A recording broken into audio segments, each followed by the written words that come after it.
Hello दोस्तों, आज हम लेक्चर 5 लेके आए केमिस्ट्री के चौथे चैप्टर का। हम लोग चौथे चैप्टर का 5 लेक्चर है, 5वां लेक्चर है, ठीक है। और आज के वीडियो में हम लोग पढ़ने वाले हैं, आज के लेक्चर में हम लोग पढ़ने वाले हैं जैसे लिखा हुआ शून्य कोटि की अभिक्रिया। जैसे आपने कोटि की अभिक्रिया कोटि पढ़ लिया हुआ था, आणविकता पढ़ लिया हुआ था, सारी चीज़ें जो पीछे पीछे की थी वो सारी चीज़ें आपने पढ़ लिया हुआ था। आज हम पढ़ेंगे शून्य कोटि की अभिक्रिया और पूरा डिटेल में पढ़ेंगे इसको, ठीक है। जैसे बोर्ड एग्जाम में पूछता है आपके कि भाई शून्य कोटि की अभिक्रिया क्या है, और वेग स्थिरांक के लिए इसका क्या करो, समाकलित वेग का समीकरण लिखिए, तो वो उसके बारे में लिखना होता है, ठीक है। समाकलित वेग के समीकरण के बारे में लिखना होता है आपको, उसके अर्ध आयु के बारे में बताना होता है आपका। कभी कभी एक नंबर में पूछता है ग्राफ के बारे में कि ग्राफ दे देगा, बोलेगा अभिकारक की सांद्रता तथा समय में आप ग्राफ खींचिए बताओ, या ग्राफ दे देगा बोलेगा कि कौन सी कोटि की अभिक्रिया है, पहचान के बताओ ग्राफ को देख के, ठीक है। इस तरीके से क्वेश्चन पूछता है, तो उस क्वेश्चन को हम यहाँ पे करेंगे कि किस तरीके से क्वेश्चन आता है और किस तरीके से आपको करना है, कैसे पहचानना है, सारी चीज़ें यहाँ पे बताई जाएंगी। तो आज हम शुरू करेंगे शून्य कोटि की अभिक्रिया, ठीक है। पहले तो बात करते हैं शून्य कोटि की अभिक्रिया होती क्या है। तो भाई देखो, किसी का डिफिनेशन आपको लिखना बहुत जरूरी है, आपके एग्जाम में डिफिनेशन लिखना बहुत ही जरूरी है। तो डिफिनेशन लिखने का सबसे आसान तरीका होता है, पहले आप यदि उसको समझ गए हो तो लिख सकते हो, क्या करियो, समझ गए हो तो लिख सकते हो। आप जानते हो डिफिनेशन मैं पहले लिखवा नहीं रहा हूँ, पहले मैं समझा रहा हूँ, ठीक है, किस तरीके से लिखी जाती है, डिफिनेशन देख के कैसे लिख सकते हो। आप जानते हो वेग का समीकरण लिखने के लिए क्या होता है, dx/dt क्या होता है, मैं इधर लिख देता हूँ इसको साइड में, फिर डिफिनेशन लिखेंगे इधर। क्या होता है dx/dt, क्या होता है, किसके अनुक्रमानुपाती होता है, a-x के, यानी उसकी सांद्रता के पावर में n के होता है, यही होता है। यदि मैंने शून्य, यही n क्या होता है आपकी, n क्या होता है, कोटि होता है, क्या होता है, अभिक्रिया की कोटि होता है, क्या होता है भाई, अभिक्रिया की कोटि होता है, ठीक है। देख लो, अभिक्रिया की कोटि होता है। अब n बराबर शून्य कोटि कहने का मतलब क्या है, शून्य कोटि कहने का मतलब होता है, शून्य का मतलब जीरो ऑर्डर है, तो n की वैल्यू क्या होगी भाई, n की वैल्यू 0 होगी। यदि 0 रख दोगे तो क्या आएगा, dx/dt इक्वल टू, प्रोपोर्शनल हटाओगे, समानुपाती हटाओगे, नियतांक आएगा k आएगा, इसके पावर a-x पावर 0। आपने यही किया हुआ था पीछे, आप यही करोगे, आ जाएगा dx/dt इक्वल टू के आ जाएगा, यही आएगा। आगे यही करने वाले हम लोग, तो इसको देख के आप लोग सीधे सीधे फॉर्मूला रख दोगे, क्या रखोगे, यहाँ पे देख के क्या बता सकते हो इसको, इसका ये किसकी सांद्रता है, अभिकारक की सांद्रता है, परिवर्तित अभिकारक की सांद्रता है, तो अभिकारक की सांद्रता की पावर 0 है, तो मैं लिख सकता हूँ भाई अभिक्रिया, शून्य कोटि की अभिक्रिया। परिभाषा क्या बना सकते हो आप लोग, क्या बना सकते हो, देखता मैं देख रहा हूँ, बनाते जा रहा हूँ मैं साथ साथ में। क्या लिखोगे, अभिक्रिया, वे अभिक्रियाएं लिखोगे, वे अभिक्रियाएं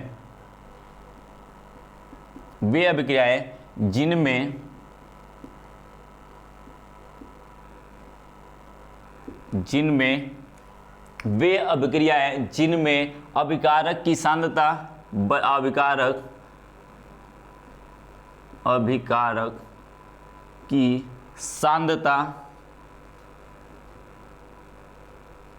अभिकारक की सांद्रता कितनी, पावर घात कितनी होनी चाहिए, अभिकारक की सांद्रता की घात 0 होती है, अभिकारक की सांद्रता की घात 0 होती है।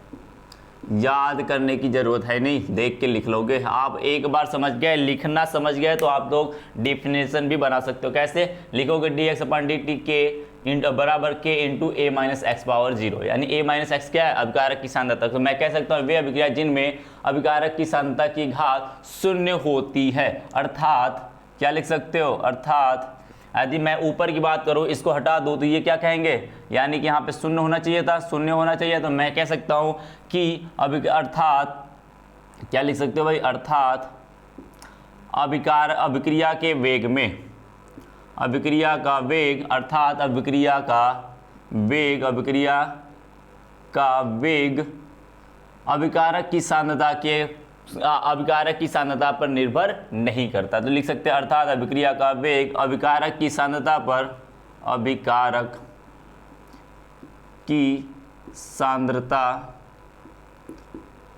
पर निर्भर नहीं करता है, अर्थात निर्भर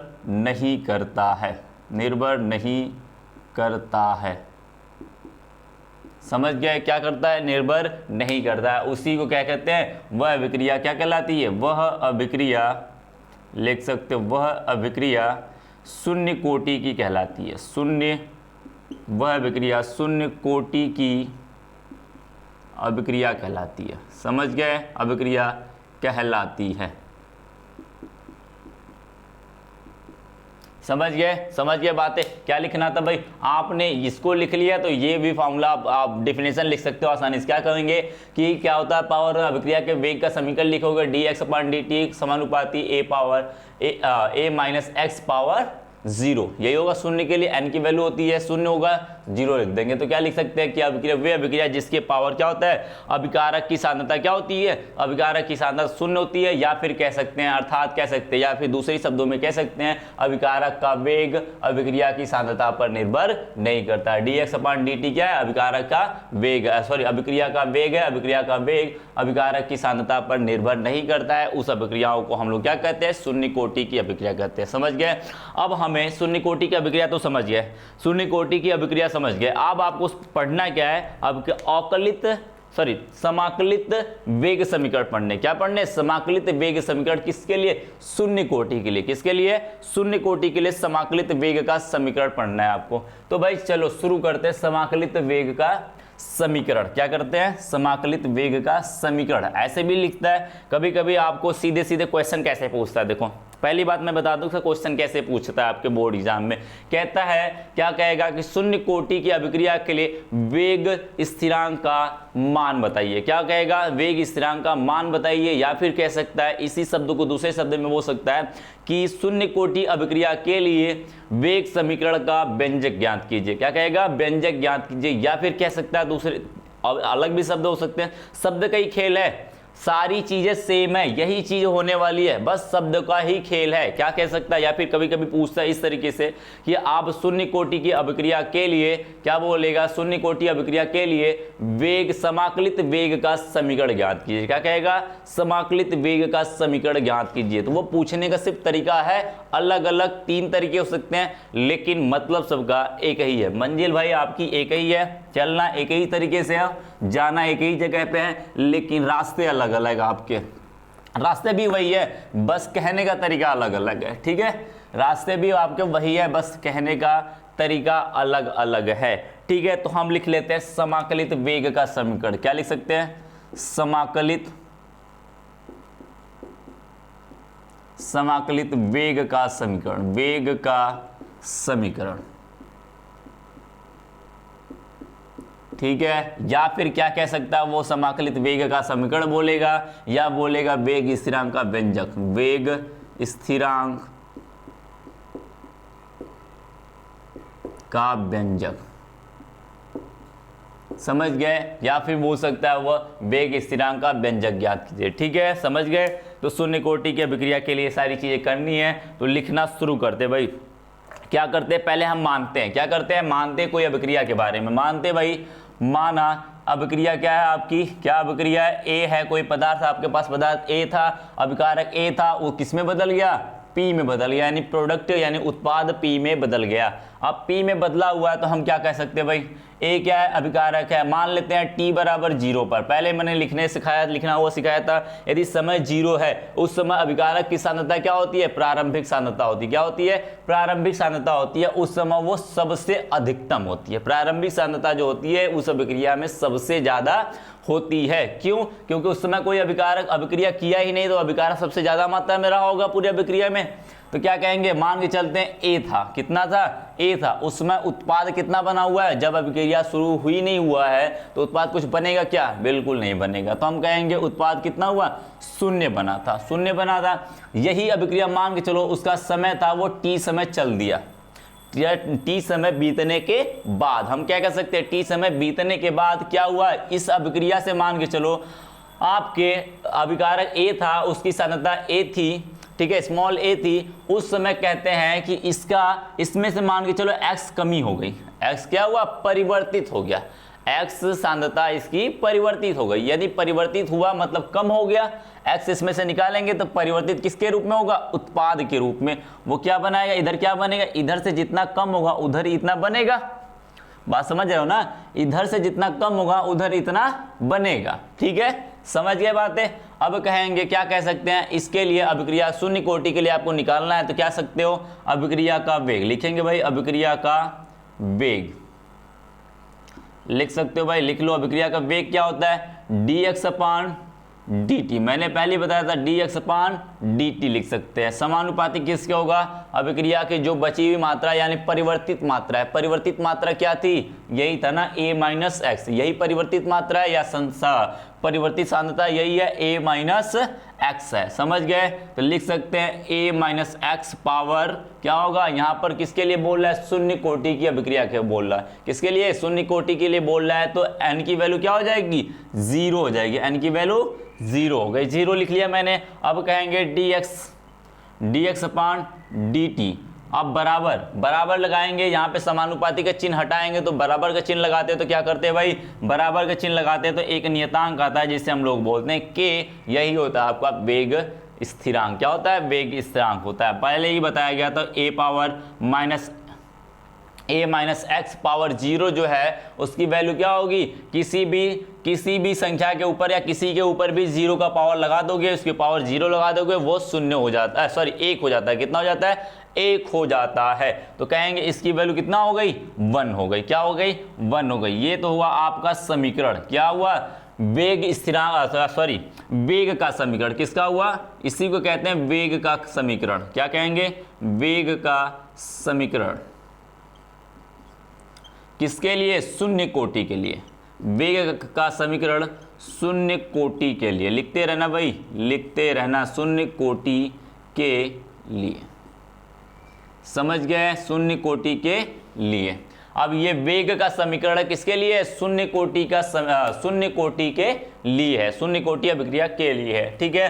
अब इसको हमें समाकलित वेग निकालना है, क्या निकालना है, समाकलित वेग। समाकलित वेग कहने का मतलब उसका समाकलन कर देंगे, जो भी आया है उसका हम लोग क्या कर देंगे, समाकलन कर देंगे। तो क्या करेंगे भाई, समाकलन करने का मतलब क्या है, dx अपान dt को समाकलित कर दो। अब जानते हो मैथ तो पढ़ी हो आप लोग, क्या होगा, अब इसको t को मैं उधर भेज सकता हूँ, बिल्कुल भेज सकता हूँ, मैं उधर भेज दूँ तो क्या होगा, k इंटू डी टी हो जाएगा, k into D X equal to k into D T हो गया, दो आपको समीकरण मिल गए। यहाँ पर क्या हुआ भाई, dx होगा, एक dt हो गया कि नहीं, दो फलन हो गए आपके पास। अब कहेंगे दोनों को समाकलित कर दो, क्या करो, दोनों को समाकलन करने पर तो लिख सकते हैं भाई, दोनों पक्षों में जैसे जैसे कर रहा हूं सिंपल तरीका, एकदम बिल्कुल इसी तरीके से करते जाओ, समीकरण मिल जाएगा आपको। सिंपल तरीका, स्टेप बाय स्टेप करते रहो, समीकरण मिल जाएगा आपको। लिखेंगे दोनों पक्षों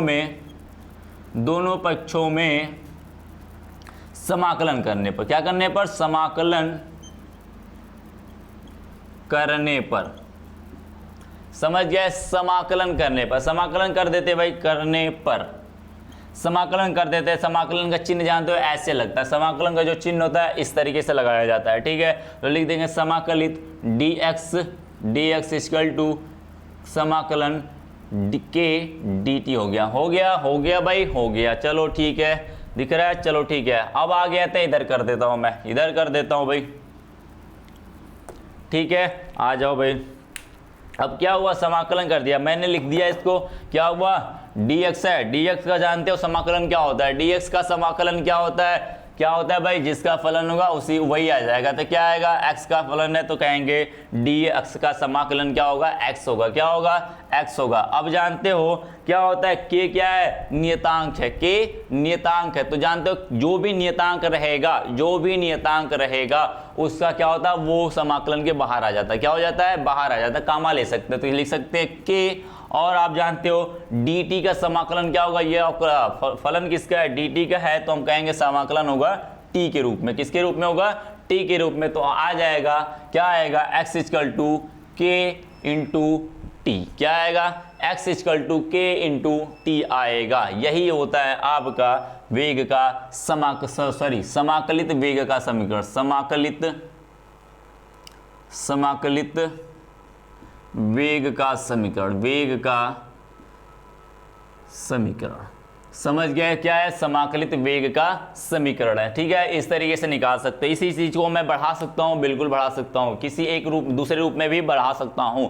यदि मैं मान लेता हूं भाई, क्या मान लेता हूं, माना लिख सकता हूं माना, क्या लिख सकता हूं मैं, माना मैंने, माना कि जो प्रारंभिक सांद्रता है, क्या है, प्रारंभिक सांद्रता,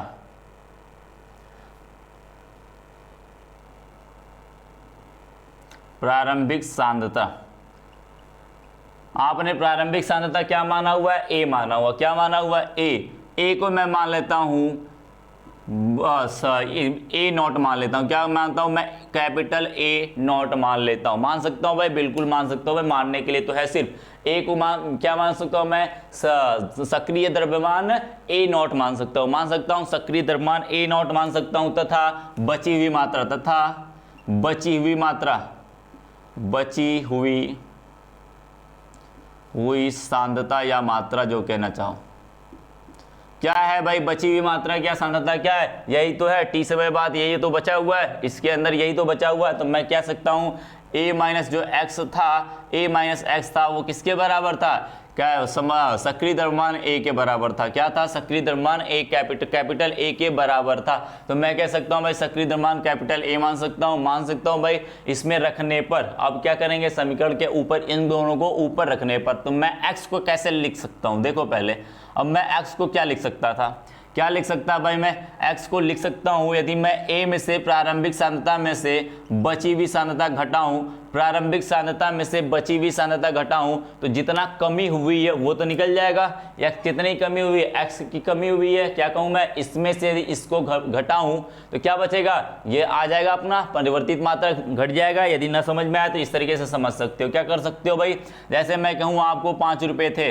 टोटल, आपके पास प्रारंभ में शुरुआत में या प्रारंभ में आपके पास 5 रुपये थे, ठीक है, आपने कुछ काम किया या कुछ दुकान पे गए, खाना वाना खाया, कुछ मतलब खाना क्या खाओगे भाई, टॉफी उफी खा लिया आपने, क्या किया, टॉफी उफी खा लिया, तो मान के चलो 2 रुपए का आपने टॉफी खाया, कितने रुपए खाया, 2 रुपए की, तो कहेंगे 2 रुपए के, उत्पाद कितना बनाया, 2 रुपए आपने बनाया, ठीक है, 2 रुपए उत्पाद बनाया, तो मैं पूछूंगा बची हुई मात्रा कितनी है, बची हुई मात्रा कितनी है, या फिर मैं कहूँ बची हुई मात्रा कितनी है, 5 माइनस 2 बराबर कितना हुआ, 3 हुआ, तो यहाँ पर कोई ए बी है जिसका मान हमें पता नहीं, तो मैं बोल सकता हूँ भाई 5 माइनस 2 बचा हुआ है। यदि मैं बात करूँ किसकी, यदि मैं कहूँ 2 कहाँ से आया, 2, ये 2 कहाँ से आया, तो आप कह सकते हो प्रारंभिक मात्रा कितनी थी, 5 रुपये थी, बची हुई मात्रा कितनी है, 5 माइनस 3, यानी कि जो प्रारंभ में था और उसके बाद खाने के बाद जो आपके पास टॉफी पे खाने के बाद जो 3 रुपये बचे उसमें से घटा दोगे, वही उतने का ही तो टॉफी खाया हो, कितने खाया हो, 2 रुपए का, वही तो चीज बातें बोली जा रही है, जो प्रारंभ में है उसमें से माइनस क्या कर देंगे, बची हुई मात्रा का घटा देंगे, तो क्या बचेगा भाई आपका, क्या करेंगे, जो परिवर्तित मात्रा है वो निकल जाएगी, यानी x की वैल्यू निकल जाएगी, तो कह सकते हैं भाई क्या हो जाएगा, KT हो जाएगा, क्या होगा, KT हो जाएगा, बराबर KT हो जाएगा, क्या हो जाएगा, KT हो जाएगा, ठीक है। अब मैं क्या मान सकता हूँ, ए को क्या मैंने माना है, ए नॉट, क्या माना है, ए नॉट, सक्रिय द्रव्यमान ए नॉट माना है मैंने, लिख सकते हो, बिल्कुल लिख सकते हो, क्या कर सकते हैं भाई, ए नॉट माना है मैंने। अब क्या करेंगे, माइनस, इसको क्या माना मैंने, ए माना, कैपिटल ए माना हुआ है, ठीक है, सक्रिय द्रव्यमान कैपिटल ए, बराबर KT, क्या हो जाएगा, बराबर KT हो जाएगा, तो एक समीकरण ये भी है डायरेक्टली, ठीक है, बात समझ गया, ये भी एक समीकरण है आपका, तो इसको नोट कर लो भाई, जिसको लेना है स्क्रीनशॉट वो स्क्रीनशॉट ले, जिसको नोट करना है वो नोट कर ले, ठीक है, बात समझ गया। इस तरीके से हम लोग समाकलित वेग का समीकरण निकालते हैं, किसके लिए, शून्य कोटि के लिए निकालते हैं, किसके लिए, शून्य कोटि के लिए समाकलित वेग का समीकरण इस तरीके से निकालते हैं, समझ गए, बिल्कुल समझ गए, ये वाला सबसे आसान तरीका है, ये वाला सबसे आसान तरीका है, और मैं इसीलिए सबसे आसान तरीका ही लेके चल रहा हूँ, ठीक है, बात समझ गए। चलो तो अब आते हैं भाई नेक्स्ट आपकी जो टॉपिक है मैंने बताया था, इसमें अर्ध आयु भी निकालना है, इसमें ग्राफ भी निकालने हैं आपको, ठीक है, मैं क्वेश्चन भी कराऊंगा इसी के ऊपर, ठीक है, किस तरीके से क्वेश्चन पूछे जाते हैं, तो इनके बारे में सारी चर्चाएं हम यहाँ पे करेंगे, ठीक है। तो आते भाई अर्ध आयु के बारे में कि शून्य कोटि की अभिक्रिया के लिए अर्ध आयु कैसे निकाला जाए, इन सब समीकरणों को याद रखना, क्योंकि मैं इनके ऊपर ग्राफ खिंचवाने की कोशिश करूंगा, आपसे क्या करूंगा, ग्राफ खिंचवाने की कोशिश करूंगा, इनके ऊपर और इनके ऊपर मैं ग्राफ खिंचवाने की कोशिश करूंगा, तो आप लोग ध्यान रखना, इनके ऊपर भी आ सकते हैं, इनके ऊपर भी आ सकते हैं, इनके ऊपर भी आ सकते हैं आपको ग्राफ। तो मैं बताऊंगा किस तरीके से ग्राफ को देख के आपको ये बताना होता है कि ये कौन सी कोटि की अभिक्रिया है। ठीक है, ग्राफ को देख के कैसे बताना होता है कि ये कौन सी कोटि की अभिक्रिया है। मैं ग्राफ खींचूंगा, आपको देख के बताना होगा कि कौन सी कोटि की अभिक्रिया है। ठीक है, तो चलते हैं भाई आगे बात करते हैं, अर्ध आयु की बात करते हैं। किसकी बात करते हैं? अर्ध आयु की बात करते हैं। ठीक है, तो भाई तैयार हो जाओ बिल्कुल पढ़ाई के लिए एकदम, क्योंकि पढ़ाई नहीं करोगे ना तो फिर सोच लो कुछ गुजारा नहीं चलने वाला। 12th है ये तुम्हारे लिए ना, ये तुम्हें लग रहा हो मजाक नहीं, मजाक नहीं बिल्कुल, ये आपके ज़िंदगी को तय करने वाली चीज़ें हैं। बिल्कुल यहाँ पे आपने तय नहीं किया कि कहाँ जाना है तो फिर आप फिसल जाओगे पूरी ज़िंदगी भर। ठीक है, यहीं पे तय करना होता है भाई। अब भी नहीं तय किया कहाँ पे जाना तो तय कर लो, बिल्कुल तय कर लो, नहीं तो यहाँ से गिरोगे तो फिर पता भी नहीं चलेगा। कभी पता चला इधर जाना था आपको, सोचे थे इधर, चले गए इधर। ठीक है, सोचे था आपने इधर जाने के लिए, चले गए इधर। तो भाई तय कर लो कि कहाँ जाना अब भी इससे, नहीं तो पता चला कि ज़िंदगी में फिसलते फिसलते नजर आओगे और कहोगे जो मिल गया सो मिल गया। ठीक है, टॉपिक है, नेक्स्ट टॉपिक है अर्ध आयु। क्या है भाई? शून्य कोटि की अर्ध आयु। शून्य कोटि ही पढ़ रहे हैं तो लिखेंगे आगे टॉपिक, लिखेंगे अर्ध आयु। क्या लिखेंगे? अर्ध आयु लिखेंगे। ठीक है, अर्ध आयु। अब होता क्या है, क्या होता है भाई? अब बात करते हैं फिर से वही परिभाषा, पहले रट्टा नहीं मारनी है, बिल्कुल रट्टा नहीं मारनी परिभाषाएं को, परिभाषाओं को रट्टा नहीं मारनी है। मैं रट्टा नहीं मरवा रहा हूं, मैं लिखने का तरीका बता रहा हूं। ठीक है, लिखने का तरीका आपको याद हो या ना हो, जो भी हो भूल जाओ, जो भी याद था भूल गए तो कोई दिक्कत नहीं, याद है तो कोई दिक्कत नहीं। ठीक है, बात करेंगे हम यहाँ पर लिखवाएंगे भाई लिखने का तरीका कैसे, हम लोग याद करने का तरीका कैसे। तो इसको अर्ध आयु को हम लोग टी हाफ से दिखाते हैं। किससे? अर्ध आयु का मतलब समझते हो? आधा समय। कितना समय? आधा समय। यदि मैं कहूं आपको 60 साल जीना है, यदि आप 30 साल जी लिए हो, क्या किए हो? यदि 30 साल आप जी लिए हो तो आप अर्ध आयु अपना पूरा कर लिए हो। ठीक है, आपका यदि 60 साल मरने वाले हो, यदि आपका फिक्स हो गया कि आप 60 साल में ही मरोगे, तो इसका आधा कितना होता है? 30 होता है। तो आप यानी कि 30 आपका क्या है? अर्ध आयु है। ठीक है, वैसे आप लोग उम्र तो हो ही गई भाई, 60 साल मरने वाली फिक्स है। ठीक है, तो बात याद रखना इस बात को। ठीक है, समझ गए? तो इसे दिखाते हैं किससे? टी 50% से दिखाते हैं, 50% दिखाते हैं, या फिर इसी को बोलते हैं भाई टी हाफ। क्या बोलते हैं? टी हाफ बोलते हैं। ठीक है, टी हाफ या टी आधा, जैसे ही बोलना चाहो आप बोल सकते हो। ठीक है, इसी को बोलते हैं अर्ध आयु बोलते हैं। ठीक है, लिखने का तरीका फिर मैं बता रहा हूँ भाई, लिखने का तरीका मैं फिर बता रहा हूँ। यदि मैं मान के चलूँ समीकरण मेरा क्या आया था, समीकरण मेरा क्या आया था भाई, क्या आया था? समीकरण आया था आपका x = k × t, यही आया था, यही आया था, x = k × t। यदि मैं मान के चलता हूँ t समय कितना, समय कितना हो गया? हाफ हो गया। कितना हुआ? समय हाफ हो गया। समय क्या हुआ भाई? हाफ हो गया। तो क्या कहेंगे भाई? चलो मैं इधर दिखा देता हूँ आपको, समय आपका हाफ हो गया। तो मैं दिखा देता हूँ भाई परिभाषाएं कैसे लिखी जाती है, पहले देख लो भाई। क्या करना है आपको? मैं कहूँ यदि आपके पास माना, क्या है? मान लिया आपने, क्या है भाई? आपके पास कोई अभिकारकता या बची हुई मात्रा, तो क्या कहेंगे? यदि मैं कहूँ टी जो समय था आपका कितना हुआ? हाफ हो गया। क्या हुआ? हाफ हो गया। तो अभिक्रिया कितनी पूर्ण होगी? अभिक्रिया कितनी पूर्ण होगी? आधी हो जाएगी। आधे समय में मैं कहूँ एक अभिक्रिया एक दिन 24 घंटे में पूरी होने वाली है। यदि मैं कहूँ 12 घंटा बीत गया तो आप क्या कहोगे? अभिक्रिया की जो अभिकारक की सांद्रता है वो आधा हो गया है। अपने अभिक्रिया का, अपने अभिकारक के प्रारंभिक सांद्रता का आधा हो गया है। आधा हो गया। प्रारंभिक सांद्रता कितना माना था आपने? ए माना था। तो जो उत्पाद बनने वाला वो कितना बनेगा? आधा बनेगा। बिल्कुल बनेगा। यानी कि कितना हो जाएगा? x कितना हो जाएगा? a/2 हो जाएगा। हो जाएगा कि नहीं? अपने प्रारंभिक सांद्रता का आधा उत्पाद में कन्वर्ट हो जाएगा, आधा अभिकारक में बचेगा। ठीक है, यही कहते हैं। तो लिख सकते हैं भाई, इस तरीके से हो सकता है। तो मैं लिख सकता हूँ भाई अर्ध आयु क्या होता है।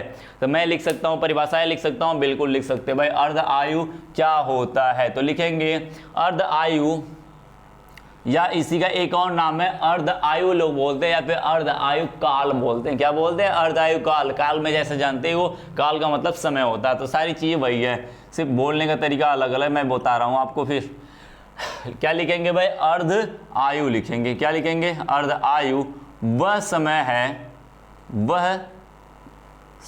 है जिसमें, अर्ध आयु वह समय है जिसमें कोई उत्पाद या कोई अभिकारक अपनी प्रारंभिक सांद्रता का आधा हो जाता है। या क्या क्या कहेंगे, अर्ध आयु वह समय है जिसमें कोई अभिकारक अपनी, क्या लिखे भाई, अपनी प्रारंभिक सांद्रता का आधा हो जाता है। क्या हो जाता है भाई, आधा हो जाता है, आधा हो जाता है, आधा हो जाता है, आधा हो जाता है। ठीक है, आधा पूर्ण हो जाता है या आधा हो जाता है, कंप्लीट हो जाता है आधा। ठीक है, तो क्या बोलेंगे, अर्ध आयु वह समय है जिसमें कोई अभिकारक अपनी प्रारंभिक सांद्रता का आधा हो जाता है। वही बात बोली गई भाई, आधा होने का मतलब क्या है। मान के चलो मेरे पास ए था, वो किस में बदला, पी में बदला। यदि मैं कह रहा हूं समय t बराबर 0 था तो इसकी सांद्रता ए थी, ये 0 हो गया। सेम कहानी यदि मैं कहूं समय कितना हुआ, आधा बीत गया। कितना बीत गया, आधा, यानी कि टी हाफ चला गया, तो ये क्या हुआ, आधा बचेगा। कितना बचेगा, आधा बचेगा। क्या बचेगा भाई, आधा बचेगा। तो ये मान के चलो x बनने वाला, तो x कितना हो जाएगा, x कितना होगा, इसी के बराबर होगा, इसी के बराबर, या कह सकते हो a/2 ही बनेगा। ये भी जितना ये कम होगा उतना ही तो ये बनेगा। ये जब इसका आधा हो गया तो आधा किस में बदला हुआ है, इसी के रूप में ना बदलेगा, वो उत्पाद के रूप में ही तो बदलेगा। समझ गए बातें। तो इसी को हम लोग क्या मानते थे, x मानते थे। x बराबर क्या लिख सकते हैं, a/2 लिख सकते हैं। तो लिख लेंगे भाई, माना क्या लिखते हैं, उसी शब्द को लिखते हैं भाई, t क्या हो गया है, t क्या हुआ है, t हाफ हो गया। क्या हुआ, t हाफ हो गया। तो क्या लिख सकते हैं, तो क्या लिख सकते हैं भाई, a क्या हो जाएगा, x क्या हो जाएगा अपना, x क्या हो जाएगा, a/2 हो जाएगा कि नहीं। अपनी प्रारंभिक सांद्रता का आधा हो गया आधा भाई। लिख लो भाई। तो क्या लिख सकते हो, आप समीकरण में जानते हो k क्या होता है, x kt होता है कि नहीं। इसी के अंदर इसको रख दो, इसका मान रख दो। क्या हो जाए, x की वैल्यू क्या है, a/2 है, k हो गया। अब इस t हाफ की वैल्यू क्या है, t हाफ की वैल्यू, सॉरी t की वैल्यू क्या है, t हाफ है। तो लिख सकते हो, तो k बराबर या t हाफ बराबर क्या हो जाएगा, t हाफ बराबर k को इधर भेज देते हैं, तो a/2 के हो जाएगा। क्या हो जाएगा, a/2 के हो जाएगा। तो ध्यान रखना है, इनको भी, इनके ऊपर भी हम लोग क्या खींचेंगे, एक ग्राफ खींचेंगे। अब इस सारे समीकरण के ऊपर ग्राफ खींचा जाएगा। ठीक है, बात समझ गए। तो इस तरीके से इसका क्या निकाल सकते हो आप लोग, t हाफ निकाल सकते हो। क्या निकालोगे, t हाफ निकाल सकते हो। समझ गए कैसे निकाला गया था, समझ गए बातें कैसे निकाली गई है, कैसे परिभाषाएं लिखी गई है। परिभाषा रट्टा नहीं मारनी है, बिल्कुल रट्टा नहीं मारनी है। बस आपको क्या करना है, समीकरण को देख देख के लिखना है। जितना भी समीकरण मैंने बताया था, जितने भी इस चैप्टर में समीकरण वो है, क्या कहते हैं, जितनी भी परिभाषाएं, आप देख के समीकरण को लिख लो। समीकरण को याद है आपको, एक बार समीकरण याद हो गया, सारी चीजें लिख जाओगे। ठीक है, या फिर ये याद हो गया तो समीकरण लिख जाओगे, या दोनों के एक दूसरे से कन्वर्टेबल होते हैं भाई। ठीक है, कन्वर्टेबल होते हैं एक दूसरे के। तो क्या कहेंगे भाई, अब आते हैं भाई, जीरो ऑर्डर का सारी चीजें खत्म हो गई, लगभग सारी चीजें खत्म हो गई। अब बस आपको देखना है ग्राफ और उसके ऊपर क्वेश्चन कैसे टैकल करते हैं, क्वेश्चन को कैसे सॉल्व करते हैं। बातें समझ में आई, किस तरीके से क्वेश्चन सॉल्व करते हैं। तो अब आते हैं भाई, इसको लिख लेना भाई, लिख लेना, नहीं तो भूल जाओगे। ठीक है, लिख के 2-3 बार प्रैक्टिस कर लेना कैसे लिखा जाता है। देखो, सबसे बढ़िया तरीका है, रट्टा मारने से सबसे अच्छा है जब तुम 10 बार रट्टा मारो, उससे अच्छा है तुम 10 बार प्रैक्टिस कर लो लिख के। बातें समझ में, लिख के प्रैक्टिस कर लोगे वो ज़्यादा याद होती है। एक बार लिख के याद हो गया तो वो हमेशा के लिए याद हो जाता है। ठीक है, बात समझ में आई। 10 बार रट्टा मारने से अच्छा है 10 बार लिख के उससे क्या करो, याद कर लो। ठीक है, वो चीज़ें तुम्हारी लिखने की भी प्रैक्टिस हो जाएगी और याद भी हो जाएगा। ठीक है, बात समझ में आई। तो भाई चलो आते हैं नेक्स्ट पे, अब ग्राफ की बात कर लेते हैं। छोटे छोटे ग्राफ है, ग्राफ को देख के बताना या ग्राफ कैसे खींचे जाते हैं। पहले मैं बता दूंगा ग्राफ कैसे खींचे जाते हैं केमिस्ट्री में। इसमें जितने भी ग्राफ आएंगे किस तरीके से खींचे जाएंगे उन्हीं की मैं बात करता हूँ। ठीक है, बात करते हैं ग्राफ की। किसकी बात करते हैं, ग्राफ की। एक एक नंबर का क्वेश्चन पूछता है, अक्सर यही पूछता है भाई कि ग्राफ दे देगा, बोलेगा किस ऑर्डर की वो रिएक्शन या किस कोटि की वो अभिक्रिया है। ठीक है, तो ग्राफ को ही देख के बताना होता है आपको, या फिर बोल देगा, जो भी बोलेगा मैं दिखाऊंगा, उसको सॉल्व कराऊंगा आगे। ठीक है, देखो भाई, यानी शून्य कोटि की अभिक्रिया। पहले आपने समीकरण क्या लिखा था, x = क्या लिखा था, KT। तो मैं पूछ सकता हूं भाई, अब उत्पाद की सांद्रता यानी x तथा एक्स तथा टी के बीच में ग्राफ खींचिए। पहला ग्राफ किसके बीच में होगा भाई? एक्स तथा टी के बीच में। पहला ग्राफ एक्स तथा टी के बीच में। तो मैं पहले से ही थोड़ा सा मैं आपको एक चीज़ें बता देता हूँ कि ग्राफ कैसे खींचे जाते हैं। इसमें मैक्सिमम जो ग्राफ होते हैं इसी के रूप में खींचे जाते हैं। आपने पढ़ा होगा, एक समीकरण मैथ में पढ़ा होगा, y बराबर एम एक्स प्लस सी। क्या पढ़ा होगा? y बराबर एम एक्स प्लस सी पढ़ा होगा आपने मैथ में, या फिर इसके ऊपर बहुत सारे ग्राफ खींचे हो। ठीक है, y क्या होता है भाई? y होता है एक्स अक्ष के ऊपर जो ये कटान बिंदु, ये वाली ऊपर वाली लाइन होती है, ऊर्ध्वाधर वाली उसे बोलते हैं y, और नीचे वाली क्या बोलते हैं? एक्स। m को बोलते हैं प्रवणता। क्या बोलते हैं? प्रवणता। प्रवणता, समझ गए? प्रवणता यानी कि झुकाव, इसको बोलते हैं प्रवणता या झुकाव। समझ गए? झुकाव बोलते हैं। सी को बोलते हैं कटान, यानी कि y अक्ष पे कितना कटा हुआ है। ठीक है, y अक्ष पे कितना कटा हुआ है, फिर y अक्ष पे उसकी वैल्यू कितनी है, यानी मैं बोलूंगा c की वैल्यू समथिंग है। अब देखो क्या कहता है भाई, इधर ये प्लस माइनस ध्यान रखना, इसकी क्या करना? प्लस और माइनस ध्यान रखना। जैसे कोऑर्डिनेशन में खींचूं तो 4 होते हैं, एक तरफ x होता है, एक तरफ x प्लस में होता है, इधर x प्लस में होता है, इधर x माइनस में होता है। बात समझ में? इधर x प्लस में होता है, इधर y प्लस में होता है, इधर y क्या होता है? माइनस में होता है। बातें समझ में आई? बातें समझ में आई? इस तरीके से खींचा जाता है। ठीक है, तो बात करते भाई, दिख रहा है सबको ना? दिख रहा है? थोड़ा सा इधर मैं बना लेता हूँ, थोड़ा सा इधर मैं बना लेता हूँ, पहले मैं दिखाई देता हूँ तुम लोग को। ठीक है, समझ जाओ भाई क्या करना है, थोड़ा सा हल्का सा खींचना है भाई। इधर होता है, इधर y प्लस में होता है, इधर y प्लस में, इधर y माइनस में होता है। y डैश कर लो या y कह लो। ठीक है, इधर x है वो प्लस में होता है, ठीक है, इधर x डैश जो है वो माइनस में होता है। ठीक है, क्या होता है? x डैश जो होता है वो माइनस में होता है। इसकी वैल्यू को मूल बिंदु कहते हैं, 0 होता है यहाँ पे। ठीक है, यदि इधर बढ़ोगे तो y की वैल्यू प्लस में बढ़ेगी, इधर बढ़ोगे तो x की वैल्यू प्लस में बढ़ेगी, इधर बढ़ोगे तो माइनस में बढ़ेगी, इधर बढ़ोगे तो माइनस में बढ़ेगी x की वैल्यू। ठीक है, तो बात करते हैं y बराबर एम एक्स प्लस सी में। ठीक है, y बराबर एम एक्स प्लस सी है, यदि c की वैल्यू समथिंग होगी, यदि मैं ऐसे ग्राफ खींच दूं, यानी क्या हुआ? प्रवणता इसकी क्या हुई? झुकाव। x एक्स से झुकाव कितना हुआ? x हुआ, यही झुका हुआ है, इससे क्या हुआ? इतना झुका हुआ है, इतना झुका हुआ है। ये क्या बता रहा है? c की वैल्यू बता रहा है, कितना कटा हुआ है इसके ऊपर बिंदु। ठीक है, ये इसकी वैल्यू बता रहा है। ठीक है, यदि c की वैल्यू 0 होगी तो ग्राफ यहाँ से चलेगा। ठीक है, बात समझ में आई? x की वैल्यू यहाँ पे क्या है? प्लस में, आगे कुछ नहीं दिखाई दे रहा है, प्लस में, यानी कि इधर चलेगा। यदि x की वैल्यू माइनस में होता, ये वाला ग्राफ इसके ऊपर ऐसे चलता। बात समझ में आई? यदि यहाँ पे माइनस हो जाता, यहाँ पे माइनस होता तो इधर चलता। ठीक है, यदि y की वैल्यू माइनस होती तो ये इधर चलता। ठीक है, सॉरी, यदि y की वैल्यू भी माइनस होती, x की वैल्यू भी माइनस होती तो इधर चलता ग्राफ। समझ गए? समझ गए बातें? इधर चलता। ठीक है, यदि यहाँ पे x की वैल्यू प्लस हो गई, y की वैल्यू माइनस हो गई, तो y की वैल्यू यहाँ पे माइनस है इधर, और x की वैल्यू इधर होती, तो ये ग्राफ ऐसे चलता। समझ गए? सारी चीज़ें समझ गए? इस तरीके से ग्राफ खींचे जाते हैं। यदि मैं इनकी बात करूँ तो पहले कोई भी समीकरण मिल जाए, पहली बात, पहला स्टेप ध्यान रखना, ग्राफ खींचने के लिए पहला समीकरण याद रखना कि कोई भी समीकरण मिल जाए, आपको किसी के भी बारे में बोले, जैसे इसके बारे में बोला x और तथा t के बीच में, इन दोनों में कोई संबंध होता है? हाँ, तुम जानते हो भाई क्या संबंध होता है? x बराबर के टी होता है। क्या होता है? x बराबर के टी होता है। तो इसको पहले तुम क्या बदलोगे? y बराबर एम एक्स प्लस सी में बदलोगे। किसके रूप में बदलोगे?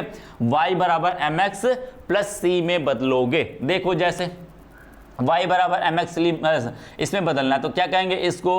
y बराबर, क्या समीकरण क्या होता है भाई? x बराबर के टी होता है। इसको y बराबर एम एक्स प्लस सी से क्या करो? कंपेयर करा दो, तुलना करा दो, एम एक्स प्लस सी से कंपेयर करा दो। इसको क्या मैं लिख सकता हूँ? प्लस 0 लिख सकता हूँ, प्लस 0 लिख सकता हूँ, बिल्कुल। तो यहाँ पे y की वैल्यू क्या है? देखो, y की वैल्यू x है, यहाँ पर m की वैल्यू t है, सॉरी m की वैल्यू k है, और x की वैल्यू t है। इसी के तो बीच में खींचना होता है, वहाँ पे x t है तो वहाँ पे y x था। ठीक है, यहाँ पे c की वैल्यू क्या है? 0 है। कंपेयर करा लोगे, खींच लोगे भाई, यहाँ पर क्या है? ये प्लस में, ये भी प्लस में, यानी ये वैल्यू यहाँ पे प्लस में आएगी, y की वैल्यू यहाँ पे, y क्या है? यहाँ पर x है। ठीक है, यहाँ पर x क्या है? t है। लिख लिया गया। अब देखो, दोनों प्लस और माइनस देखते हैं, ये प्लस है, ये भी प्लस है, तो इसी वे कोऑर्डिनेशन में आएगा, इसी कोऑर्डिनेशन में आएगा भाई, आएगा। अब यहाँ पर c की वैल्यू पहले देखो क्या है? 0 है। तो अब जानते हो यदि c की वैल्यू 0 होगी तो वो बिंदु कहाँ से चलेगा? ग्राफ कहाँ से चलेगा? मूल बिंदु से चलेगा। कहाँ से चलेगा? यहाँ से स्टार्ट होगा। अब जानते हो, यदि इसको देखा जाए, यदि मैं इसको हटाऊँ, तो यदि मैं इसको देखूँ तो क्या होगा? यदि मैं इसको ये ऐसे देखूं तो x बराबर यानी कि x k को हटाऊं तो t के समानुपाती है। क्या है? t के समानुपाती। जैसे जैसे x बढ़ेगा वैसे वैसे t बढ़ेगा, यही बातें बोली जा रही है। यानी कि t समानुपाती है तो मैं कहूँगा कुछ इस तरीके से जाएगा, कुछ इस तरीके से जाएगा भाई, बिल्कुल जाएगा। क्यों? क्योंकि जैसे जैसे x बढ़ाओगे वैसे वैसे t की वैल्यू में बढ़ती जाएगी। यदि मैं बात करता हूँ कोई चीज़ यहाँ पे पहुँच गई है, यहाँ पर देखो x की वैल्यू क्या है, t की वैल्यू क्या है, समथिंग यहाँ पे आएगी और x की वैल्यू यहाँ पे आएगी। बातें समझ गए? अब मैं यहाँ पे इस बिंदु की मैं बात करूँ तो क्या होगा, इस बिंदु पे ये t की वैल्यू बढ़ गई कि नहीं, देखो यहाँ से यहाँ बढ़ गई। अब x की वैल्यू देखो बढ़ गई, x की वैल्यू बढ़ गई, यहाँ से यहाँ तक बढ़ गई। ठीक है, इस तरीके से ग्राफ खींच लोगे, इस तरीके से आप लोग ग्राफ खींच लोगे। ठीक है, बातें समझ में आई, बातें समझ में आ गई। इस तरीके से आप इसका ग्राफ खींच लोगे। ठीक है, बातें समझ में आई। इसी समीकरण को मैं क्या लिख सकता हूँ, दूसरा ग्राफ देख लो भाई, दूसरे ग्राफ को देख लो क्या हुआ। दूसरा ग्राफ इसी चीज़ को मैंने क्या कहा था, इस तरीके से लिखा हुआ था a नॉट माइनस a बराबर के टी, यही लिखा हुआ था। यदि मैं किसके बारे में पूछूं, a तथा बची हुई मात्रा a तथा t के बीच में क्या करना है, तथा t के बीच में ग्राफ खींचिए। समय के बीच में सांद्रता और बची हुई सांद्रता, परिवर्तित सांद्रता तथा, ऐसे बोलेगा परिवर्तित सांद्रता तथा समय के बीच में ग्राफ खींचिए। तो क्या लिखोगे आप लोग, क्या लिखोगे, क्या लिखोगे, इस समीकरण को y बराबर mx प्लस c में करना है। यानी कि यहाँ पर a क्या हुआ, y होगा, ये t होगा, क्या सॉरी ये y होगा, ये x होगा, क्या होगा, ये y करना है, इसको x करना है। तो इसको क्या लिख सकते हो, इस समीकरण को थोड़ा सा घुमा देते हैं, इस समीकरण को क्या करते हैं, थोड़ा से घुमा लेते हैं। क्या करना है, मुझे x को इधर ही रखना है। तो क्या लिख सकता हूँ मैं, उसको इधर भेजूँ, इसको इधर कर दूँ, तो क्या हो जाएगा भाई, a नॉट माइनस के टी बराबर a, ऐसे हो जाएगा। इसी चीज़ को मैं ऐसे भी लिख सकता हूँ, बराबर a नॉट माइनस के टी लिख सकता हूँ। ये y हो गया, यहाँ पे x हो गया, m हो गया, c हो गया, यही हो सकता है। इसको मैं ऐसे भी लिख सकता हूँ, क्या लिख सकता हूँ भाई, a बराबर माइनस के टी और हो जाएगा प्लस में क्या होगा, a नॉट हो जाएगा, यही होगा। इसको ऐसे भी लिख सकता हूँ, बिल्कुल लिख सकता हूँ भाई, आप जैसे चाहो वैसे लिख सकते हो, लिख सकते हो। यहाँ पर क्या करोगे, कंपेयर कर दे, y हो गया क्या होगा, बराबर m हो गया, x हो गया प्लस c हो गया। अब यहाँ पर क्या, x क्या है, माइनस में, x क्या है, माइनस में, तो माइनस लगा देते हैं, माइनस लगा देते हैं। तो ध्यान रखना x की वैल्यू अब माइनस में चलेगी, x की वैल्यू क्या चलेगी, अब माइनस में चलेगी। तो क्या कहेंगे भाई, इस तरीके से खींचेंगे तो क्या आएगा, ग्राफ को ऐसे खींचेंगे तो क्या आएगा। अब बात कर लेते हैं, यहाँ पर क्या होगा भाई, m क्या है, प्रवणता है, झुकाव है। ये y हो गया, y पे क्या है आपका, a है, क्या है, a है। ठीक है, बात समझ गए, a क्या है, a है। ठीक है, अब क्या करना है आपको, t कैसा है, यहाँ पे नेगेटिव है, t इसी पे आना चाहिए, इधर t प्लस में होता है, इधर t क्या होता है, माइनस में, क्योंकि x की वैल्यू इधर क्या होती है, प्लस में होती है, इधर माइनस में। t ही तो अपना x है यहाँ पे, यही तो x से कंपेयर करा लो, सीधे सीधे दिख रहा है। ठीक है, ये माइनस में चलेगी, यानी इधर वाली ग्राफ आएगी, यानी इस कोऑर्डिनेशन में आएगी, आएगी कि नहीं, कोऑर्डिनेट में आएगी, इस वाले कोऑर्डिनेट में आएगी। तो बोलेंगे a क्या है, प्लस में, c की वैल्यू समथिंग है, c की वैल्यू समथिंग है, तो y के ऊपर कुछ न कुछ कटान बिंदु होगा। क्या होगा, कुछ न कुछ कटान बिंदु होगा। तो ऊपर से यहाँ से जीरो से ना चल के समथिंग यहाँ से चलेगा, यही बिंदु वैल्यू क्या होगी आपकी, c होगा, यानी a नॉट होगा। ठीक है, तो यहाँ से ग्राफ चलेगा कुछ, समझ गए बातें समझ गए। ग्राफ कहाँ से चलेगा, कुछ इस तरीके से चलेगा। ठीक है, कुछ इस तरीके से ग्राफ चलेगा, यानी कि कह देंगे ये क्या है आपका, a नॉट है, ये क्या है, a नॉट है, ये क्या है आपका, m क्या है, के टी है। ठीक है, के टी है आपका, ये क्या है, t है, ये आपका ये, समझ गए, यही तो कटान बिंदु था इसका। ठीक है, समझ गए। इस तरीके से ग्राफ खींचे जाते हैं, इस तरीके से ग्राफ खींचे जाते हैं, इस तरीके से हम लोग ग्राफ खींच सकते हैं। अब मैं बात कर सकता हूँ प्रारंभिक सांद्रता तथा टी हाफ अर्ध आयु में समीकरण लिखने के लिए या फिर ग्राफ खींचने के लिए। कर सकते हो भाई, बिल्कुल कर सकते हैं। ठीक है, हम लोग इसको बिल्कुल कर सकते हैं। ये समझ में आई बातें, इसको फिर से देख लेना भाई, यदि ना समझ में आए दोहरा तेरा के देख लेना, समझ में आ जाएगी बातें। ठीक है, प्रैक्टिस कर लेना, इसको प्रैक्टिस करोगे ज़्यादा जरूरी समझ में आएगा। जरूरी है प्रैक्टिस, प्रैक्टिस नहीं करोगे भाई, पढ़ोगे नहीं, आंख मूंद के देखोगे सोते हुए, तो नहीं समझ में आने वाली बातें। ठीक है, बातें समझ में नहीं आएगी, तो जरूरी है आप प्रैक्टिस और इसके बाद डेडिकेशन दिखाना भाई। डेडिकेशन होना बहुत ज़रूरी है, डेडिकेशन नहीं होगा तो आप ख़त्म है, सोच लो, किसी के भी प्रति होगा डेडिकेशन नहीं होगा तो आप समझ लो ख़त्म है आप, बिल्कुल एक तरीके से। तो ध्यान रखना भाई, मेरा काम है बताना आपको और आपका काम है सुनना, और सुन के उसको इम्प्लीमेंट करना, उसको दिखाना या फिर उसको इम्प्लीमेशन करना। तो जरूरी है आपका इम्प्लीमेशन होना जरूरी है। आप पढ़ रहे हो, इसका इम्प्लीमेशन कहाँ करोगे आप? कॉपी पे करोगे। आज कॉपी पे करोगे, कल कॉपी पे करोगे, परसों आपके बोर्ड के एग्जाम में करने हैं, ठीक है? आपको कल परसों बोर्ड के एग्जाम में जब दोगे एग्जाम तो बोर्ड के एग्जाम में करने, तो इसको बहुत जरूरी है। इम्प्लीमेशन होना हर चीज का जरूरी है, ठीक है? आप सोचते हो क्रिकेट खेल लो भाई, छक्के चौके बहुत मारेंगे, आज छक्के चौके बहुत मारेंगे, लेकिन पिच पे जाते हो इम्प्लीमेशन नहीं हुआ तो आप समझ लो 0 पे आउट होके चले आए, 0 पे आउट होके चले जाओगे। फिर वही बात है, फिर क्या आएंगे? यदि मैं बात करूं किसके बीच में, समय प्रारंभिक सांद्रता A तथा टी हाफ के बीच में, किसके बीच में? टी हाफ के बीच में, यानी 50% के बीच में खींचने के लिए बात करूं मैं, तो इनके दोनों में रिलेशन जानते हो क्या होता है? टी हाफ बराबर क्या होता है, या टी हाफ बराबर क्या होता है? इसको ऐसे भी लिख सकते हो। क्या करना है? ए इधर कर देते हैं, टी हाफ इधर कर देते हैं, ठीक है? ये वाई हो जाएगा फिर, ठीक है? नहीं तो एक्स हो जाता है वो इधर जाके, हो गया।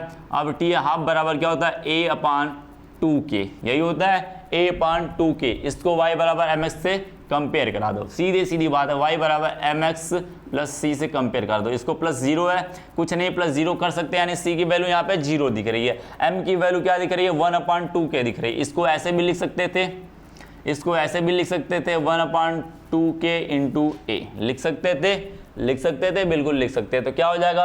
m की वैल्यू क्या है? 1 अपान 2k हो जाएगा, x की वैल्यू क्या है? a है, टी हाफ की वैल्यू y है। तो ऐसे लिख लेंगे, सारी वैल्यू प्लस में, तो ये वाले कोऑर्डिनेट में आएगा, ठीक है? इस वाले कोऑर्डिनेट में आएगा। तो आप जानते हो c की वैल्यू 0 तो ये मूल बिंदु से चलेगा, यहाँ पर टी हाफ हो गया आपका, ये आपकी a हो गई प्रारंभिक सांद्रता जिसे कहते हैं। यदि मूल बिंदु है, मूल बिंदु भाई क्या है? y सीधे सीधे, x क्या कर रहा है? सीधे सीधे इसके ऊपर निर्भर कर रहा है, समानुपाती है, इसको लिख सकते हो। अब टी हाफ समानुपाती क्या होगा?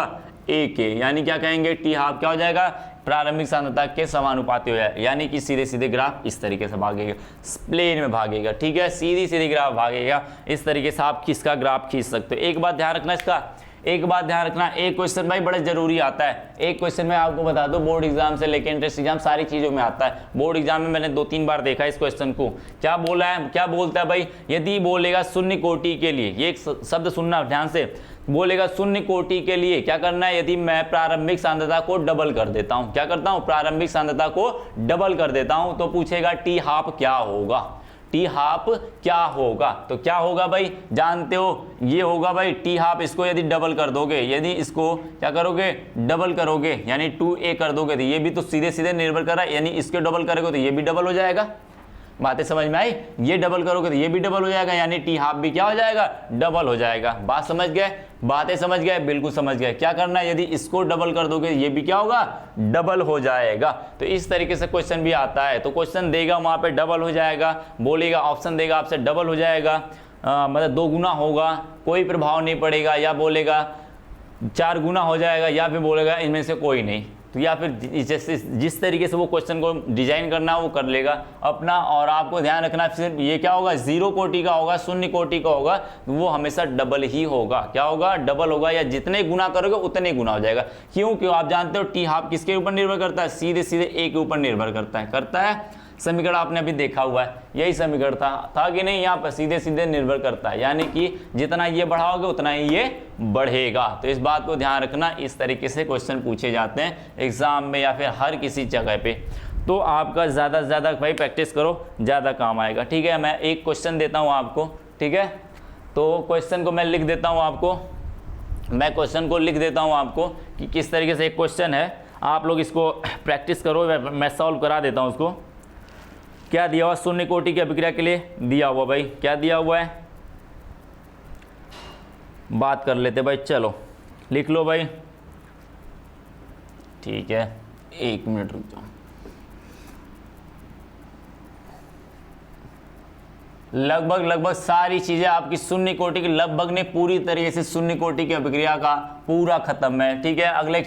अगले लेक्चर में हम लोग लेके आएंगे प्रथम कोटि की अभिक्रिया के बारे में, जो सबसे ज्यादा महत्वपूर्ण है इस चैप्टर का, सबसे ज्यादा महत्वपूर्ण, क्योंकि उससे ज्यादा से ज्यादा क्वेश्चन भी बनते हैं, उसी से सबसे ज्यादा उसका न्यूमेरिकल भी पूछता है, और उसी का एक व्यंजक पूछता है। हर साल करीब करीब पूछ लेता है, कभी न कभी जाके हमेशा पूछ लेता है कि उसका व्यंजक ज्ञात करो, क्योंकि उसका व्यंजक थोड़े से मुश्किल होता है, थोड़ा सा, बहुत ज्यादा नहीं, थोड़ा सा मुश्किल होता है, लेकिन यहाँ पे सबसे आसान होने वाले हैं, ठीक है, सबसे आसान होने वाले हैं। तो उससे सबसे ज़्यादा क्वेश्चन पूछता है, इससे भी पूछता है, कभी कभी पूछता है, लेकिन प्रथम कोटि की अभिक्रिया ज़्यादा इंपॉर्टेंट है। तो इसको भाई क्वेश्चन लिख लेना भाई, कोई अभिक्रिया दिया हुआ, कोई अभिक्रिया दिया हुआ है, बोल रहा है उसका समीकरण है, कोई भी अभिक्रिया दिया है, बोला समीकरण है A0 minus A equal to KT, यानी समझ जानते हो कौन सी कोटि की अभिक्रिया होगी, कौन सी कोटि की अभिक्रिया का समीकरण ऐसे दे के पूछ सकता है भाई कौन सी कोटि की अभिक्रिया है, तो बोलेंगे शून्य कोटि की। तो कहेंगे भाई शून्य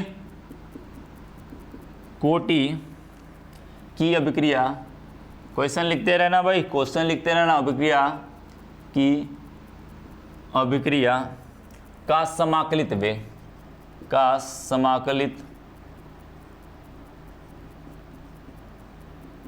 समाकलित वेग समीकरण है।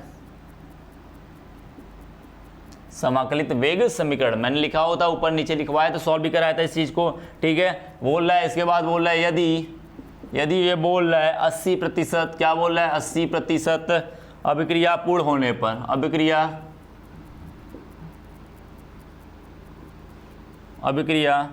पूर्ण होने में बोल रहा है, अभिक्रिया पूर्ण होने में आपको क्या कर रहा है, वो 160 मिनट लगा रहा है। कितना लगा रहा है, 160 मिनट लगा रहा है। कितना लगा रहा है भाई, 160 मिनट लगाते हैं। क्या करते हैं, लगाते या लगते हैं, क्या करते हैं भाई 160 मिनट इसमें लगते हैं, लगाते हैं, जो भी करता है, ठीक है। तो बोल रहा है, तो क्या बोल रहा है, तो वेग स्थिरांक का मान बताइए। क्या बताइए, वेग स्थिरांक का मान बताइए, वेग स्थिरांक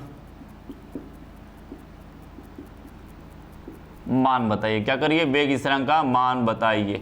क्या करना भाई, वेग स्थिरांक का मान बताना है आपको। क्या करना, कि वेग स्थिरांक का मान बताना, किस तरीके से ये वेग स्थिरांक इसका होगा। तो आप जानते हो, देखो क्वेश्चन को फिर से ध्यान से पढ़ना, क्वेश्चन को फिर से ध्यान से पढ़ना। पहली बात, क्वेश्चन कोई भी दे दे, आपको क्या करना है, ध्यान से पढ़ना है, क्या क्या दिया हुआ, क्या क्या समझना है, उसमें क्या क्या करना है वो समझना। पहले देखो मैं क्वेश्चन को स्टेप बाय स्टेप बता रहा हूँ, क्वेश्चन करना सॉल्व है, ईजी है, बिल्कुल ईजी है। कैसे कहेंगे, देखो क्या बोला है, समीकरण दिया हुआ है A0 माइनस A, ठीक है, A0 माइनस A और बराबर KT। आप जानते हो ये किसका समीकरण है, किसका वेग समाकलित वेग का समीकरण है, शून्य कोटि के लिए। आगे बोल भी दिया शून्य कोटि की अभिक्रिया है, ना बोलता तो भी आप समझ जाते हैं, बोल रहा है तो कोई दिक्कत नहीं, ठीक है। का समाकलित वेग समीकरण है, यदि बोल रहा है 80% पूर्ण होने में, क्या बोल रहा है 80% पूर्ण होने में 160 मिनट लगते हैं, तो वेग स्थिरांक का मान बताइए। क्या करना है, वेग स्थिरांक का मान बताना है। तो आप जानते हो, लिख लेते भाई, माना हल लिख लेते, इधर हल लिख के करते भाई, इसको क्या करते भाई, आप जानते हो क्वेश्चन को करना है तो सीधी सीधी बात है, तो मान लेते भाई। क्या मानते हैं, माना, क्या करते हैं, माना प्रारंभिक वेग, अभिकारक की प्रारंभिक, अभिकारक का प्रारंभिक वेग, प्रारंभिक वेग कितना है, मान के चलते हैं A0 है, दिया भी हुआ है वहां पे, प्रारंभिक वेग ही तो है ये, ठीक है, A0 है, ठीक है, क्या है, A0 है। तो मैं मान सकता हूं बची हुई मात्रा कितनी है, बची हुई मात्रा कितनी भाई, बची हुई मात्रा कितना है, A है, क्या होगा, A होगा। अब A की वैल्यू कितनी होगी, क्या बोला है, बची हुई मात्रा कितनी कह रहा है, अब कह रहा है ये बची हुई मात्रा, मैं मान के चलता हूं A है, बची हुई मात्रा या बची हुई सांद्रता A है, कितनी है, मात्रा या सांद्रता एक ही बात है, ठीक है। यहाँ पर सांद्रता कितनी है, A है, बात समझ गए। अब मैं पूछ सकता हूँ A की वैल्यू क्या है, बची हुई मात्रा कितनी है आपकी, तो क्या कहोगे आप, बची हुई मात्रा, ध्यान से पढ़ना, बोल रहा क्या, यदि 80% पूर्ण होने में, 80% पूर्ण होने में कितना समय लगा रहा है, 120 मिनट लगाता है। क्या लगाता है, 120 मिनट, यानी 180 मिनट वो क्या हुआ है, पूरा हो गया, 80 मिनट में पूरा हो गया। तो मैं क्या कर सकता हूं, बची हुई मात्रा क्या है, 80। पहले मैं बात कर लेता हूं कि वो कितना उत्पाद बनाए, कितना उत्पाद बनाया, किसी की मैं बात, बची हुई मात्रा की मैं बात करता हूं तो क्या कहेंगे, जो प्रारंभिक मात्रा थी, प्रारंभिक मात्रा कितनी थी, A0 थी, प्रारंभिक मात्रा माइनस पूर्ण हुई मात्रा, यानी जितनी खत्म हो गई वही तो होगा। जैसे क्या कहते थे, प्रारंभिक मात्रा A है, उसमें से X खत्म हो गया, यही तो बची हुई मात्रा निकलती थी। तो मैं कह सकता हूं प्रारंभिक मात्रा क्या है, A0 है। क्या है प्रारंभिक मात्रा, ए नॉट है। यदि मैं कहूं खत्म कितना हुआ है, एक्स खत्म हुआ है, तो खत्म कितना हुआ भाई, जितना प्रारंभ में था उसका 80% खत्म हुआ है। प्रारंभ में क्या था, यही तो था प्रारंभ में, इसका 80% क्या होगा, तो क्या कहेंगे माइनस ए नॉट अपान क्या कहेंगे, सॉरी गुणे 80/100, यही तो खत्म हुआ है। 80% खत्म होने के बाद इसका 80% ये खत्म हो चुका है। तो बची हुई मात्रा है प्रारंभिक में से क्या करेंगे, खत्म हुई मात्रा निकाल लेंगे, ये बची हुई मात्रा बच जाएगी, हो जाएगा। तो क्या कहेंगे इसको, ए नॉट क्या कहेंगे माइनस इसका क्या आएगा, इसको कट करोगे क्या आएगा 0.8 ए नॉट, यही आएगा। बात समझ में आई। यदि मैं कहूं ये क्या हुआ, ए आ गया, क्या आया, ए आया। यदि मैं इसको सीधे समीकरण में रखूं, यदि मैं मान लेता हूं, क्या मैं मान लेता हूं भाई प्रारंभिक मात्रा, यदि मैं मानता हूं, माना आप जैसे मान सकते हो भाई प्रारंभिक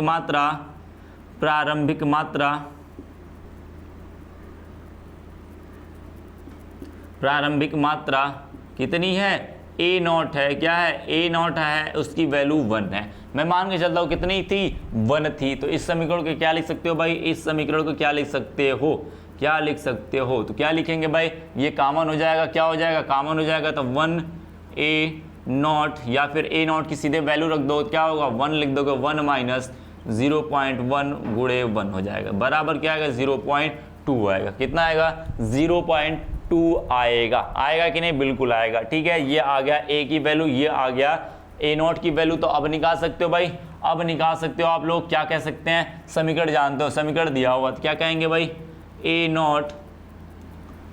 नॉट माइनस ए दिया हुआ बराबर के दिया हुआ, के की वैल्यू थी तो निकालना है, वे किस तरह निकालना है आपको, के की वैल्यू निकालना है, गुणे समय कितना लग रहा है 60 मिनट, 160 मिनट लग रहा है, क्या लग रहा है 160 मिनट लग रहा है, हो गया। अब इसकी वैल्यू तुम्हें पता है, इसकी वैल्यू तुम्हें पता है, क्या भाई इसकी वैल्यू पता है, सबकी वैल्यू पता है आपको, क्या है भाई, मैं आगे लिख देता हूँ, क्या करता हूँ मैं आगे लिख देता हूँ, क्या करेंगे, ए नॉट की वैल्यू क्या माना आपने, 1 माना, क्या कहेंगे 1 हो गया, माइनस हो गया, ए नॉट की वैल्यू कितना निकाला आपने 0.8 निकाला हुआ, 0.2 निकाला हुआ, ये निकाला हुआ 0.2 निकाला हुआ, बटे कितना, सॉरी बराबर क्या होगा, के इंटू 160 हो जाएगा। तो के बराबर क्या हो जाएगा भाई 0.8 बटे 160 हो जाएगा, यही होगा 0.8, एक में से 0.2 घटाओगे 0.8 आएगा, बटे 160 आ जाएगा। तो बराबर क्या हो जाएगा, के बराबर क्या होगा भाई 0.8 को क्या लिख सकते हो, इसको लिखोगे तो 1/200 आएगा, 1/200 काट करोगे भाई, कट करोगे, कट नहीं करने आ रहा, देख लो भाई क्या करेंगे 8 बटे क्या लिख सकते हो, 8 गुणे 10 कहते हैं -1 बटे क्या लिख सकते हैं 160 लिख सकते हैं। कट करोगे कितनी बार आएगा, 2 बार यानी 20 आएगा, इसको कट करेंगे नीचे आ जाएगा। बातें समझ में आई, कर लेना इसको गुणा भाग, क्या आएगा 1/200 आएगा, 1/200 को क्या करेंगे, सॉल्व करेंगे तो क्या आएगा 1/2 लिख सकते हैं, गुणे 10 के घाते 2 लिख सकते हैं, इसको बिल्कुल लिख सकते हो आप, लिख सकते हैं भाई, लिख सकते हैं। 1/2 का भाग करेंगे तो क्या आएगा 0.5 आएगा। यदि ये पावर में है, नीचे है, +2 में है, 10⁻² है, ऊपर ले जाओगे तो माइनस में चला जाएगा, प्लस का माइनस हो जाएगा, तो क्या होगा 10⁻² हो जाएगा। क्या आ जाएगा भाई, के की वैल्यू क्या आया, यदि मैं इधर लिखना चाहूँ या फिर मैं इधर लिखूँ तो के की वैल्यू क्या आया, दिख रहा है सबको, दिख रहा है भाई, इधर लिखो के की वैल्यू क्या आया, के की वैल्यू क्या आया भाई, इधर के बराबर 0.5 इंटू 10⁻² आया, क्या आया 10⁻²। यदि मैं मात्रक की बात करूं, कितना मात्रक की मैं बात करूं तो क्या होता है, यदि जीरो ऑर्डर के लिए के का मात्रक क्या आता है, मोल पर लीटर पर सेकेंड होता है, क्या होता है मोल पर लीटर पर सेकेंड होता है। मैंने मात्रक निकालना सिखाया था के का, किस तरीके से जीरो ऑर्डर के लिए होगा। तो यहाँ पर सेकेंड नहीं है, पहली बात ध्यान रखना, यहाँ पर सेकेंड नहीं है, यहाँ पर क्या दिया हुआ है, मिनट दिया हुआ, क्या दिया हुआ है, मिनट दिया हुआ। तो यानी मैं मिनट में रखूंगा वैल्यू, क्या रखूंगा मिनट में, क्योंकि मैंने सेकेंड में इसको चेंज भी नहीं किया है। तो क्या लिखेंगे, मोल पर लीटर, क्या बोलेंगे, मोल पर लीटर पर मिनट बोलेंगे, पर मिनट बोलेंगे। बात समझ गए, इस तरीके से मात्रक होता है। कभी कभी मात्रक में भी आपको कंफ्यूज कर सकता है, वो सेकंड में देगा तो इसको सेकंड में चेंज कर लेना आप लोग, ठीक है। 160 से भाग दे दोगे, काम हो जाएगा आपका, ठीक है। सॉरी, गुणा कर दोगे, मिनट है तो सेकंड में बदलोगे तो 60 से गुणा करना पड़ेगा, ठीक है। बात समझ में आई, इस तरीके से निकल जाएगा। के की वैल्यू क्या आया भाई, 0.5 इंटू 10⁻² आया। बात से समझ में आई। अब टेंशन मत लेना, क्वेश्चन थोड़े कम है, लेकिन मैं क्वेश्चन को एक मिक्स्ड क्वेश्चन के रूप में लेकर आऊँगा। पूरे लेक्चर के बाद जब खत्म हो जाएगा ये लेक्चर, फर्स्ट ऑर्डर खत्म होगा, तो मैं उसी के बाद एक मिक्स्ड क्वेश्चन लेकर आऊँगा। मिक्स्ड क्वेश्चन का मतलब उसमें आपको पहचानना भी होगा कि कौन सी कोटि की अभिक्रिया है और किस तरीके से उसको करना है, ठीक है, क्योंकि क्वेश्चन इसी तरीके से आते हैं। वो देगा नहीं, आपको बताएगा नहीं ये किस कोटि की है, वो दे दिया तो बहुत अच्छा है भाई, बहुत बढ़िया आपके लिए। यदि नहीं बताया तो आपको वहां पे देखना पड़ता है, के की वैल्यू देख के, पहले ही मैंने बताया था, मात्रक देख के बता दोगे भाई कौन सी कोटि की अभिक्रिया है। तो वहां पे मिक्स्ड क्वेश्चन का एक सेगमेंट आएगा, वहां पे आप लोग सॉल्व करोगे किस तरीके से क्वेश्चन करेंगे, ठीक है। इसके लिए यदि आप ये आपका जीरो ऑर्डर तो पूरे तरीके से खत्म है। फिर ठीक है, अगले लेक्चर में हम लोग छठा जो लेक्चर आएगा वो आएगा फर्स्ट ऑर्डर का, ठीक है, यानी कि प्रथम कोटि की अभिक्रिया के बारे में आएगा। यदि ये वीडियो आप लोग देख रहे हो तो यदि आपको अच्छा लगे तो लाइक करिए और चैनल को हमें सब्सक्राइब करिए, जिससे हमें क्या मिले, मोटिवेशन मिले। Thank you.